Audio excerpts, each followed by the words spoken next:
ambitious nobles put on old-fashioned armor and rode out to face the dragon and prove their worth. Not a single one of them returned. The kings of other lands arrived. Some brought gold and silver. Some wielded chipped blades and rode scarred war horses. Some employed magicians and soothsayers and made offerings to the saints of dragon slayers and kings. And when those kings were dead, the armies came. Led by drummers and trumpeters, black-coated soldiers rode in military formation, sabers rattling and rifles primed. In all, within 10 years of the Golden Dragon's attack, 10,000 warriors crossed the borders into the forest. They were professionals. They were aristocrats. They were the civilized and the elite, and they were men and women already living legends of their own. They were not enough. 10,000 souls went into that forest, and 10,000 souls were lost.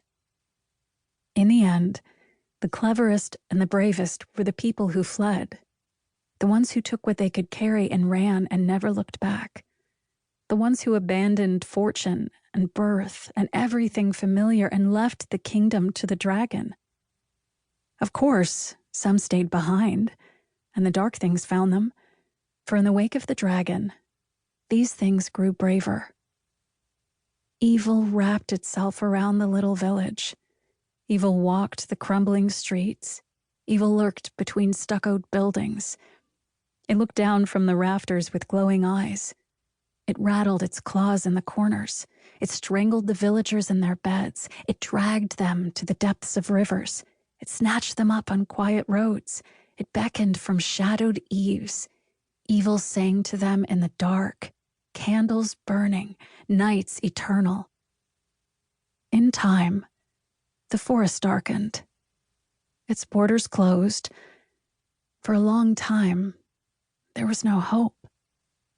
And then, from the darkness, rose a queen. Chapter 1. Ladies and gentlemen, began Professor Damian Bielich, we live among legends. He paused, bracing his hands on the sides of the lectern. For we have lived through the fall of Kamienia. We have lived through the advent of the Golden Dragon, and in the midst of both these tragedies, Damian Bielich's voice fell to a carefully crafted whisper.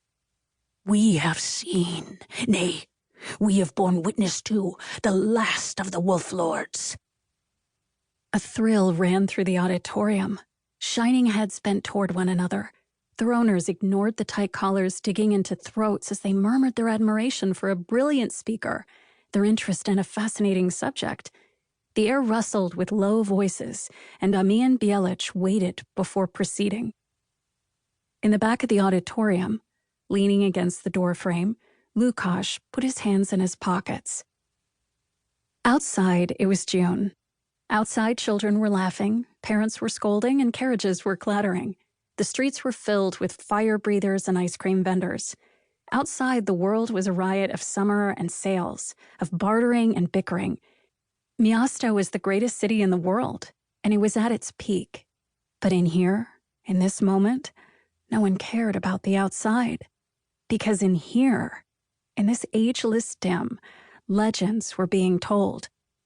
For 1,000 years, the wolf lords did not leave the moving mountains, Professor Bielich went on. He inhaled deeply, nostrils flaring, as if he could actually smell the cold shale and hot smoke of that lost world. Then he said, until 17 years ago. Another pause.